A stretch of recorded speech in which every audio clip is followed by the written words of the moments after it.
Assalamualaikum semua. Nama Ustazah Sufiati Syahida binti Jamil. Boleh panggil Ustazah, Ustazah Sofia.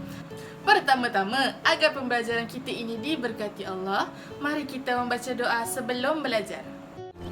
Bismillahirrahmanirrahim. Allahumma aftah alaina hikmataka waishur alaina min khazaini rahmatika ya arhamar rahimin.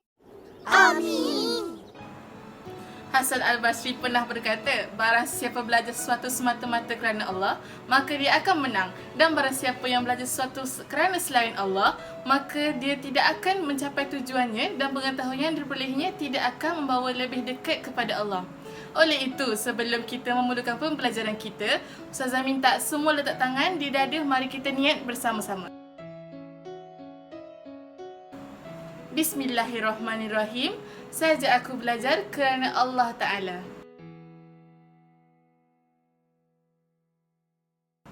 Hari ini kita akan mempelajari subjek ibadat darjah 4 pembelajaran 2 yang bertajuk wuduk. Sebelum itu, mari kita lihat objektif pembelajaran hari ini. Yang pertama, membaca maksud wuduk dari segi bahasa dan istilah dengan jelas. Yang kedua, menyebut 5 rukun wuduk dengan tepat. Yang ketiga, menyerai 5 daripada 11 perkara sunat wuduk. Subtopik yang pertama. Subtopik yang pertama, mari kita mengetahui pengertian wuduk. Pada bahasa, elok dan berseri. Pada istilah, perbuatan menggunakan air pada anggota tertentu beserta dengan niat. Dalil wuduk. Dalil dari Al-Quran. Surah Al-Ma'idah ayat 6. يا أيها الذين آمنوا إذا قمتم إلى الصلاة فاغسلوا وجوهكم وأيديكم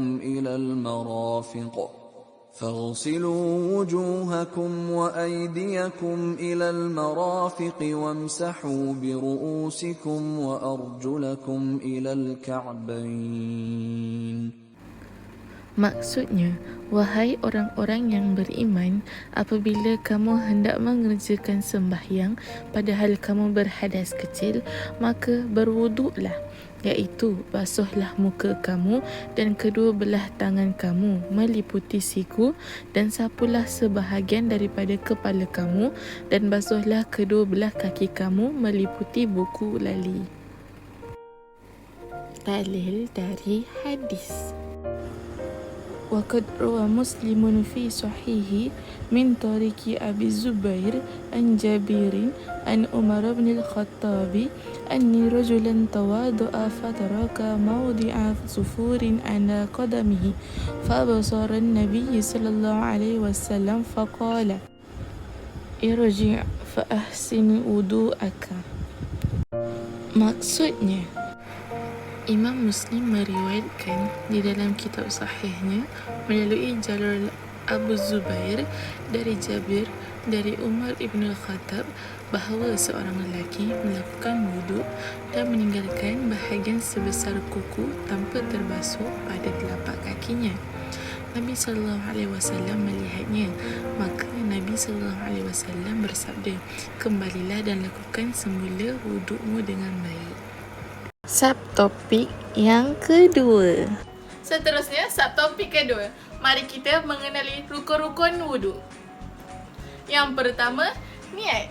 Niat wuduk ialah nawaitul wudu'a li raf'il hadatsil asghari lillahi ta'ala, yang bermaksud sahaja aku berwuduk untuk menghilangkan hadas kecil kerana Allah Ta'ala. Yang kedua, membasuh muka. Membasuh muka ialah antara tempat tumbuh rambut sehingga dagu dari anak telinga kanan hingga anak telinga kiri di kawasan ini. Yang ketiga, membasuh kedua-dua tangan hingga ke siku. Wajib menghilangkan sesuatu kotoran yang terdapat di bawah kuku yang menghalang air sampai ke bawah kuku, begitu juga duri yang terdapat di dalam tangan. Yang keempat, menyapu bahagian kepala. Menyapu kepala adalah memadai dengan menyapu di mana-mana bahagian kepala walaupun bahagian ini merupakan bahagian yang wajib dibasuh ketika membasuh muka. Yang kelima, membasuh kedua-dua kaki hingga ke buku lali. Wajib membasuh sesuatu yang berada di atas kedua-dua kakinya seperti bulu dan seumpamanya. Yang keenam, tertib. Tertib ini mengikut susunan rukun. Rukun tertib di sini yang dimaksudkan ialah daripada 1 hingga 5. Yang pertama, niat. Yang kedua, membasuh muka. Yang ketiga, membasuh kedua-dua belah tangan hingga ke siku. Yang keempat, menyapu bahagian kepala. Yang kelima, membasuh kedua-dua kaki hingga ke buku lali.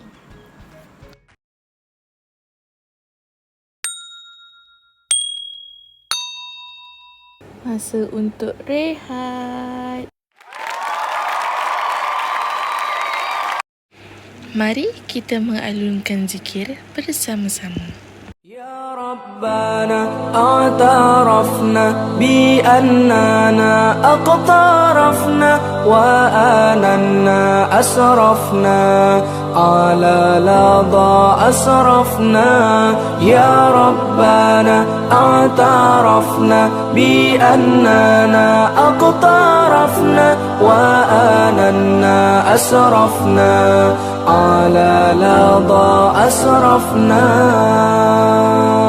فتب علينا توبة تغسل لكل حوبة واستر لنا العورات وآمن الروعات فتب علينا توبة تغسل لكل حوبة واستر لنا العورات وآمن الروعات حسبي ربي جل الله ما في قلبي غير الله نور محمد صلى الله لا إله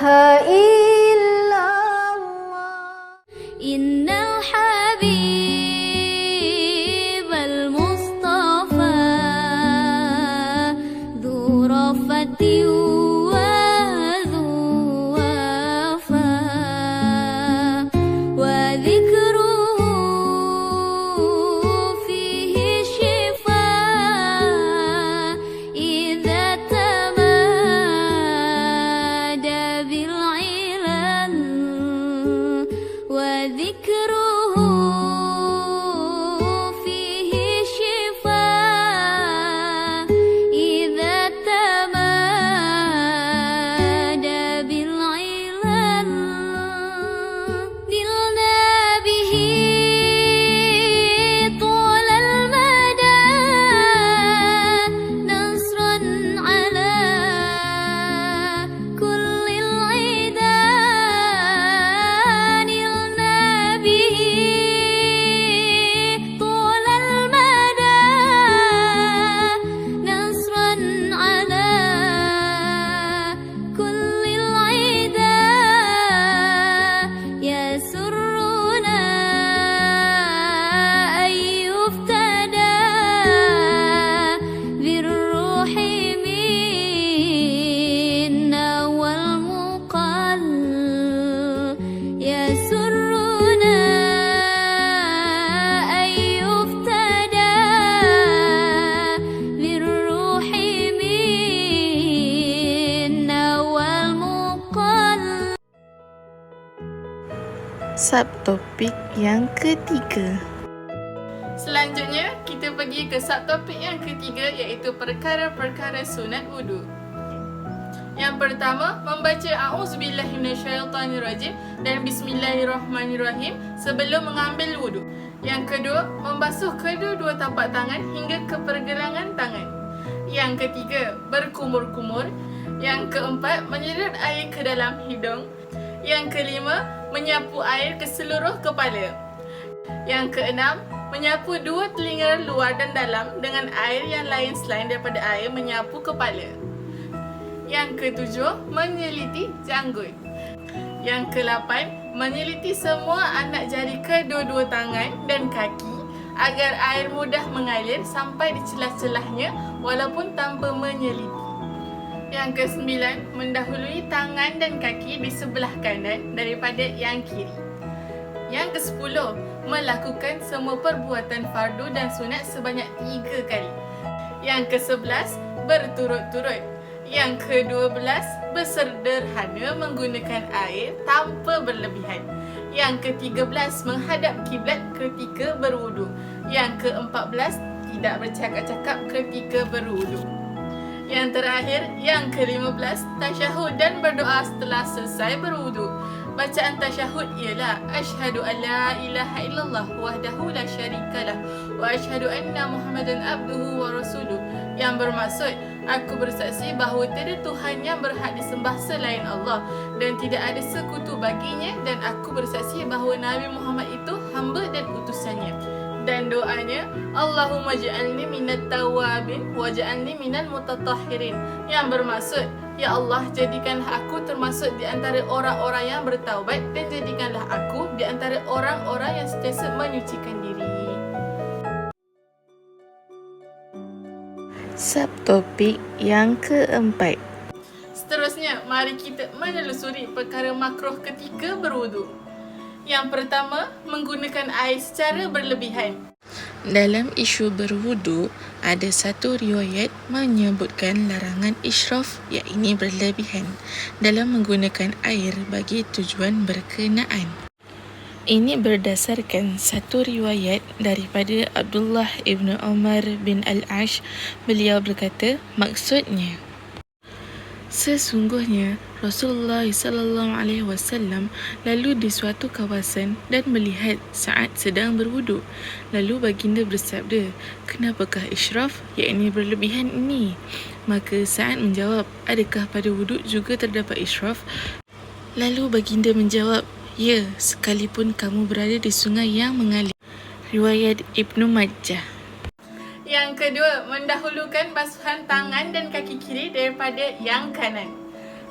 Yang ketiga, mengelap anggota wuduk dengan tuala kecil kecuali keuzuran.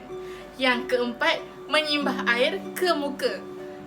Yang kelima, membasuh dan menyapu anggota wuduk lebih atau kurang daripada 3 kali dengan yakin. Yang keenam, meminta bantuan orang lain membasuh anggota wuduk tanpa keuzuran.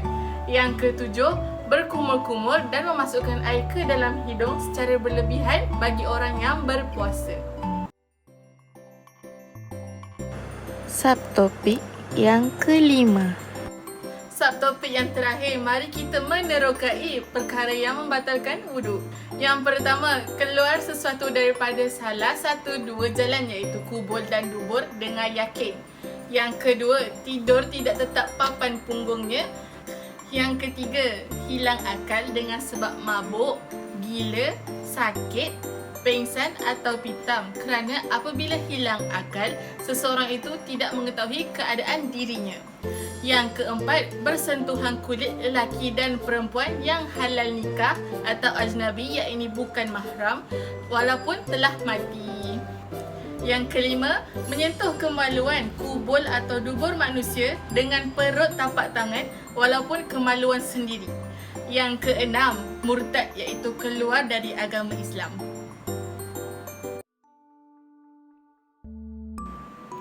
Baiklah, sebelum kita mengakhiri pembelajaran kita, Ustazah minta mari kita bersama-sama menyanyi lagu Rukun-Rukun Wudu.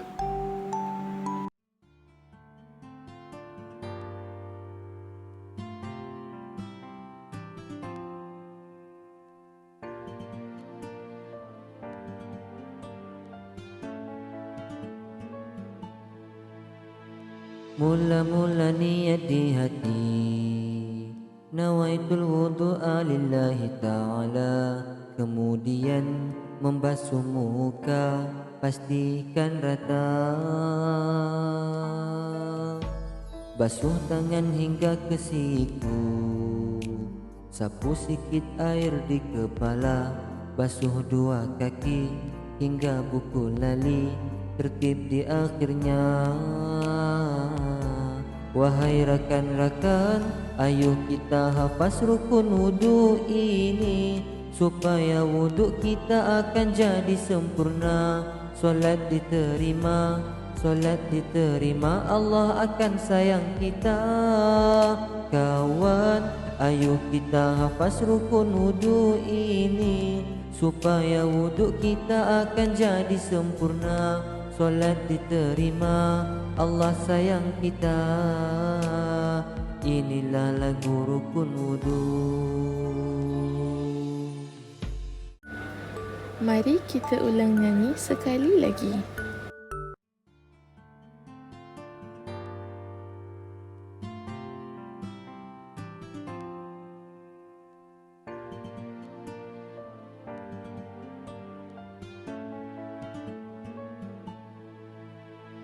Mula-mula niat di hati, nawaitul wudu'a lillahi ta'ala. Kemudian membasuh muka, pastikan rata. Basuh tangan hingga ke siku, sapu sikit air di kepala. Basuh dua kaki hingga buku lali, tertib di akhirnya. Wahai rakan-rakan, ayo kita hafaz rukun wudu ini, supaya wudu kita akan jadi sempurna. Solat diterima, solat diterima, Allah akan sayang kita. Kawan, ayo kita hafaz rukun wudu ini, supaya wudu kita akan jadi sempurna. Solat diterima, Allah sayang kita. Inilah lagu rukun wudu. Menarik bukan lagu rukun-rukun wudu itu tadi? Ustazah harap kamu semua dapat mengingat turutan rukun-rukun wudu itu dengan betul. Sebagai kesimpulan, Ustazah harap kamu semua dapat mengingat dan memahami pembelajaran kita pada hari ini. Hal ini kerana wuduk merupakan salah satu syarat sah solat. Jika tidak sempurna wuduk yang diambil, maka tidaklah sah solat seseorang itu. Baiklah, itu sahaja pembelajaran kita pada hari ini. Kita tawakufkan pembelajaran kita ini dengan bacaan tasbih kafarah sebanyak 3 kali dan surah Al-As.